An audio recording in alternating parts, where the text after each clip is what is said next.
लगभग 3000 साल पुरानी धरोहर को मिला संरक्षित मॉन्यूमेंट का दर्जा। क्या हमारी विरासत सचमुच सुरक्षित है? क्योंकि हाल ही में पथिमलाई शैलचित्रों से एक घटना निकलकर सामने आई है। पथिमलाई शैलचित्रों से कोंगू क्षेत्र की प्रागैतिहासिक सभ्यता झांकती है। इसे कानून की ढाल तो मिल गई, पर जमीन पर इसकी सुरक्षा अभी भी अधूरी है। आज के सेशन में हम इसी पथिमलाई शैलचित्रों के बारे में चर्चा करेंगे, जानेंगे कि संरक्षित पुरातात्विक स्मारक घोषित कैसे किए जाते हैं।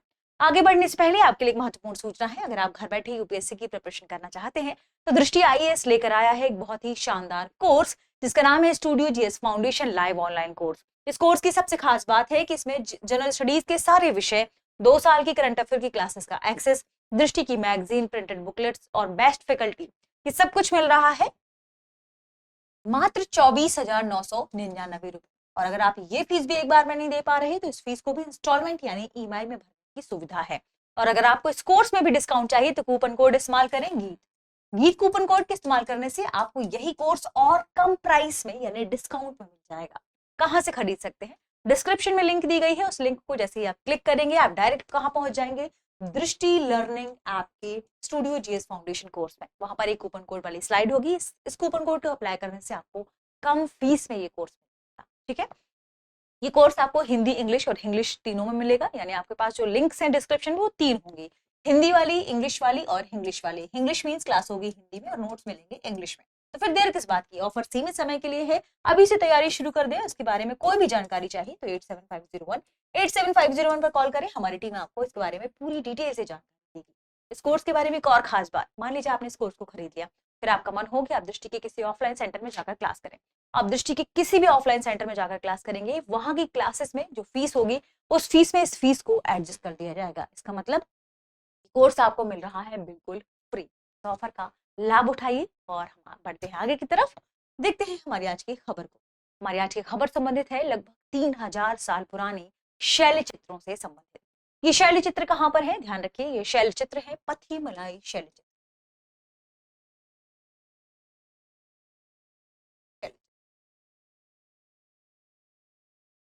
कोयम्बटूर जिले के आसपास एक गांव है, उसी गांव में पथिमलाई शैलचित्र काफी फेमस है। इनके बारे में कहा जा रहा है कि ये लगभग 3000 साल पुराने। ये चर्चा में क्यों आ गए? ये चर्चा में इसलिए आ गए क्योंकि इन शैलचित्रों में, शैलचित्र जहां पर बने हैं, पथिमलाई गुफा है वो क्षेत्र। पथिमलाई गुफा वाले क्षेत्र में लोगों ने ऑटोमेटिक जाकर वहां पर सीमेंट से फर्श बना दिया। वहां पर लोग जाते हैं, खाना खाते हैं, तो जो स्मोक उठता है, धुआं उठता है, वो उस शैलचित्र की दीवारों को प्रभावित कर रहे हैं, रंग बदल रहे हैं। जबकि प्रशासन ने इसे सांस्कृतिक या संरक्षित लिहाज से पुरातात्विक स्थल घोषित किया है। ठीक है, तो राज्य के पुरातात्विक स्थल घोषित करने के बावजूद इन शैलचित्रों को नुकसान पहुंचाया जा रहा है। जैसे एक न्यूज़पेपर ने सबसे पहले इस खबर को प्रकाशित किया, इसके बाद वहां पे कोयम्बटूर जिले के जो आप कह सकते हैं कलेक्ट्रेट ऑफिस है, उसने वहां जांच के लिए एक टीम भेजी। टीम ने देखा कि वहां पर ना तो किसी भी प्रकार की फेंसिंग की गई है, क्योंकि जब पुरातात्विक स्थल घोषित किया जाता है तो उस क्षेत्र में फेंसिंग की जाती है, यानी बाड़ लगाई जाती है। ठीक है, बाड़ लगाने के साथ साथ वहां पर सुरक्षा गार्ड तैनात किए जाते हैं। सुरक्षा गार्ड तैनात करने के साथ साथ ध्यान रखिएगा, बहुत महत्वपूर्ण चीजें हैं। यानी अगर आप किसी क्षेत्र को पुरातात्विक लिहाज से इंपॉर्टेंट मानते हैं, संरक्षित क्षेत्र घोषित करते हैं, तो वहां पर 3 चीजें बहुत जरूरी हो जाती हैं। पहला, बाड़ लगाना, दूसरा सुरक्षा गार्ड वहां पर देखना, स्थापित करना, और तीसरा बोर्ड, सूचना से संबंधित बोर्ड लगाना। ठीक है, सूचना बोर्ड लगाना। ये तीनों चीजें वहां पर नहीं थी, जिस वजह से लोग वहां पर जा रहे थे, पिकनिक मना रहे थे, सीमेंट वगैरह से फर्श बना दिया था, लोगों ने वहां आग जलाई, खाना बनाया, ऐसी कई गतिविधियां देखने को मिली। सबसे खतरनाक जो गतिविधि मानी गई वो ये थी कि वो जो शैलचित्र पहले से बने हुए हैं, आप इसे इमेज में देख सकते हैं, इस तरीके के शैलचित्र हैं। इन शैलचित्रों में लोगों ने अपने नाम लिखने शुरू कर दिए थे। इन शैलचित्रों को नकारात्मक तरीके से उन्होंने प्रभावित कर दिया था। तो जल्दी ही फिर जिला प्रशासन ने इस पर कार्य भी किया और अब उस क्षेत्र को, जो राज्य से संबंधित पुरातात्विक विभाग होता है, वो इस क्षेत्र को जल्दी ही इन तीनों चीजों से आप कह सकते हैं लैस करेगा। ठीक है, तो पुरातात्विक स्थल जब कोई क्षेत्र घोषित किया जाता है तो ये 3 चीजें इंपॉर्टेंट हो जाती हैं। इसके अलावा एक और चीज इंपॉर्टेंट होती है कि वो कानून के दायरे में आ जाता है। किस तरीके से कानून के दायरे में आता है? जब किसी क्षेत्र को पुरातात्विक स्थल या संरक्षित लिहाज से स्मारक घोषित किया जाता है तो उस क्षेत्र के लगभग, देखिए कानून के दायरे में आ गया, तो उस क्षेत्र के 100 मीटर के डिस्टेंस में, जो भी मान लीजिए क्षेत्र है, इस क्षेत्र के 100 मीटर के डिस्टेंस में निर्माण कार्य पूरी तरह प्रतिबंध होता है, पूरी तरह प्रतिबंधित होता है।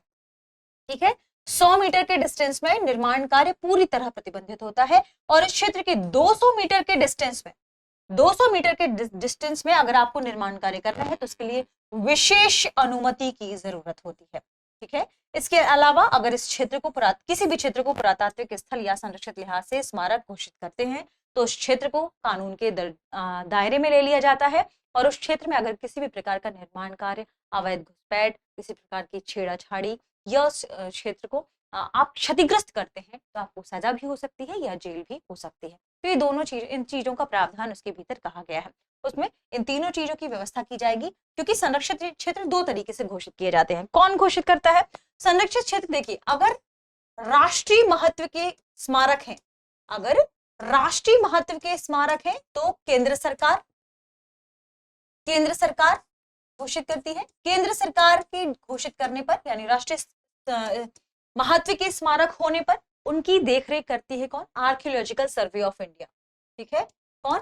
आर्कियोलॉजिकल सर्वे ऑफ इंडिया, ये इसका संरक्षण करती है। ठीक है, आर्कियोलॉजिकल सर्वे ऑफ इंडिया ये इसका संरक्षण करती है। ठीक है, अगर राष्ट्रीय महत्व का है और अगर वह राज्य महत्व का है या राज्य से संबंधित है, राज्य के महत्व का स्मारक है, राज्य के महत्व का स्मारक है, तो संबंधित राज्य से जो पुरातात्विक विभाग होता है, संबंधित राज्य का पुरातात्विक